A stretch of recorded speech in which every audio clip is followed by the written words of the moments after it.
चलिए, chapter number 7 है geography का। चैप्टर का नाम क्या है? तृतीय, चतुर्थ एवं पंचम क्रियाएं। तृतीय, चतुर्थ एवं पंचम क्रियाएं। तो हम लोग पहले चैप्टर में पढ़ चुके हैं क्या?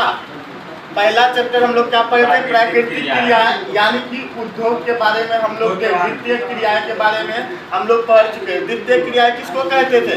प्राकृतिक संसाधनों का सीधा उपयोग जो हम लोग करते हैं उसी को हम लोग क्या कहते हैं? द्वितीय क्रियाएं कहते हैं, या द्वितीय या प्रथम क्रिया कहते हैं। सॉरी, प्रथम।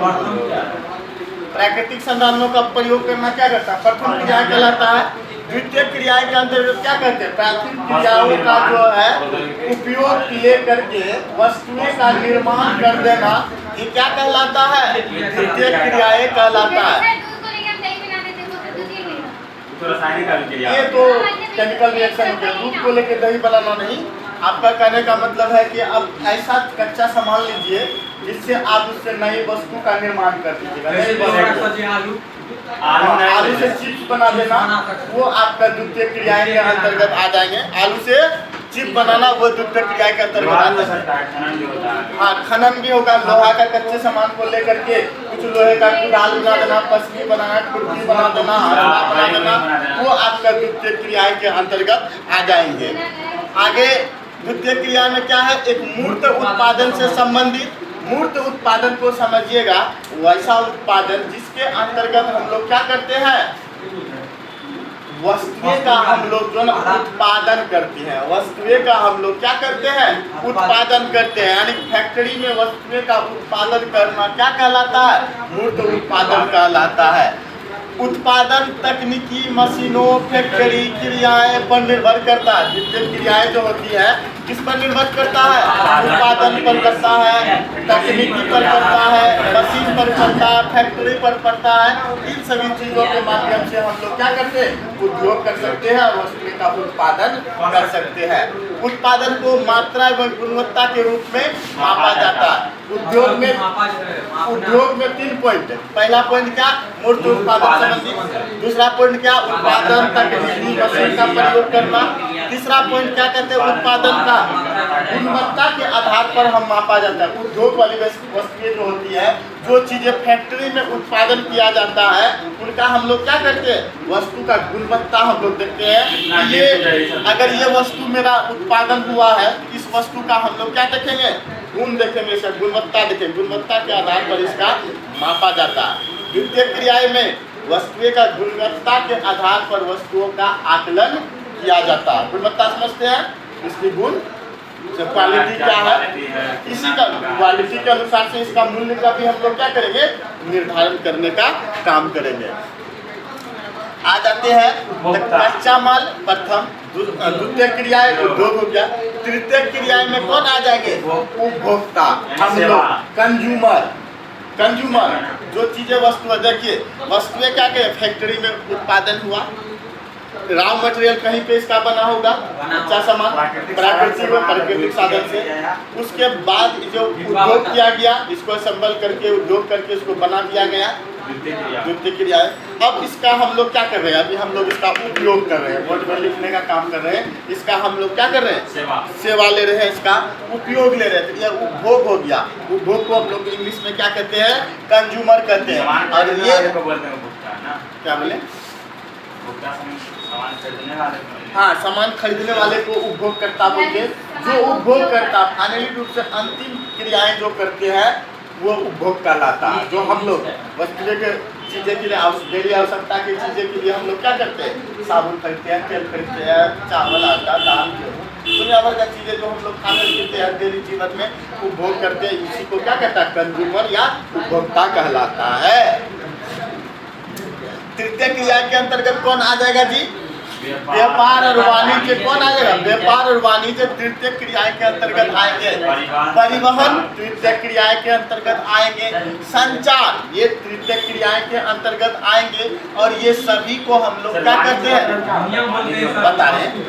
व्यापार समझ रहे हैं, परिवहन समझ रहे हैं, संचार समझ रहे हैं, और इन सभी को हम लोग क्या करते हैं, विनिमय के माध्यम, वस्तु विनिमय तो समझ लेते हैं। विनिमय किसको कहते हैं, वस्तु के बदले में वस्तु का खरीदना विनिमय कहलाता है। जैसे 1 किलो चावल के बदले 1 किलो गेहूँ दे करके वस्तु को खरीदना अपने पहले चलता था व्यवस्था। अब जो विनिमय प्रथा मुद्रा पर आ गए हैं, अब चीजें हम लोग किससे करते हैं, मार्केट खरीदना है, मेरे पास मार्कर है 20 रुपया लीजिए आप, 20 पैसा, 20 रुपया लीजिए आप और हमको मार्कर दीजिए। अब विनिमय अभी भी होती है, लेकिन अब मुद्रा के रूप में होते थे। उस समय वस्तु विनिमय होते, वस्तु के बदले में वस्तु देना दिया जाता है। दूध चाहिए विनिमय प्रणाली का विनिमय प्रणाली, ये चीजें जितना भी व्यापार होता है, परिवहन होता है, संचार होता है, सब विनिमय के माध्यम से होते हैं। सारा क्या होता है, विनिमय के माध्यम से होते हैं। अगर अभी भी होता नहीं खरीदते हैं आप, बुक खरीदे हैं, कॉपी खरीदे हैं, कहाँ से लाए हैं, पैसा दे के लाए हैं ना। वस्तुओं का क्या किया, विनिमय किए, उनको पैसा का जरूरी था, आपको पैसा दिए, आपको कॉपी का जरूरी था, आपको कॉपी दिया। ये विनिमय प्रणाली कहलाता है। अगला हम लोग देखते हैं कि सेवाएं क्या है, सेवाएं, सेवाएं अमूर्त क्रिया के अंतर्गत आता है। सेवा किसके क्रिया के अंतर्गत आता है, अमूर्त। अमूर्त या समझिए, मूर्त समझ में आ गया, जिसमें हम फैक्ट्री में जाकर के वस्तु का निर्माण करते हैं, उसको हम लोग मूर्त कहते हैं। और अमूर्त क्रियाएं क्या होंगे कि हम फैक्ट्री में निर्माण नहीं करेंगे, इसका निर्माण किया हुआ चीजें मेरे पास आएंगे। जैसे असेंबल वाली बात मैंने बताया था, चाइना का सामान यहाँ बना वहाँ बना, ला करके मोबाइल जो भारत में ला करके क्या किया, असेंबल करने का काम किया। ये क्या कहलाता है, अमूर्त क्रिया कहलाता है। ये क्या कहलाता है, अमूर्त क्रियाएं कहलाते हैं। और अमूर्त उत्पादन जो ना व्यावसायिक तौर पे भी किया जाता है। अमूर्त क्रियाएं व्यावसायिक तौर पे भी किया जाता है। और सेवाएं को चलाने के लिए, सेवाएं को चलाने के लिए क्या चाहिए, बैंक, बीमा, पर्यटन चाहिए। बैंक और बीमा, पर्यटन चाहिए सेवाओं को चलाने। पर्यटन का अर्थ होता है वैसा स्थान जहाँ आप जो है ना घूमने फिरने के उद्देश्य से जाते हैं, उसको हम लोग क्या कहते हैं, पर्यटन कहते हैं। जैसे चल जाओ दार्जिलिंग घूमने, चल जाओ लेह मनाली, चल जाओ क्या कहते हैं मनाली, उत्तराखंड, वैष्णो देवी चल जाओ, लाल किला चल जाओ, अपना बिहार में क्या कहते हैं गोलघर, चिड़ियाघर, पटना, ये सब चल जाओ। ये टूरिज्म जगह होता है, इसको क्या क्या कहते हैं हम लोग, पर्यटन, पर्यटन स्थल कहते हैं, टूरिज्म जगह होता है। और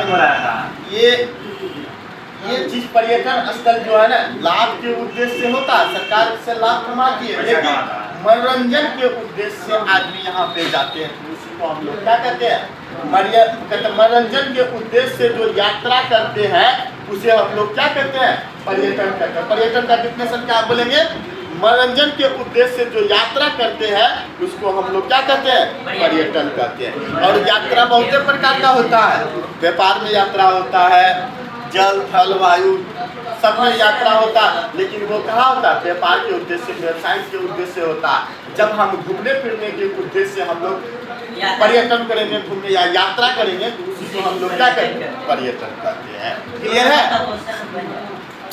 बैंक तो समझते हैं, इसके रख रखाव के लिए बैंक की आवश्यकता होती है। बीमा, इंश्योरेंस समझ रहे हैं आप लोग, पर्यटन समझ गए।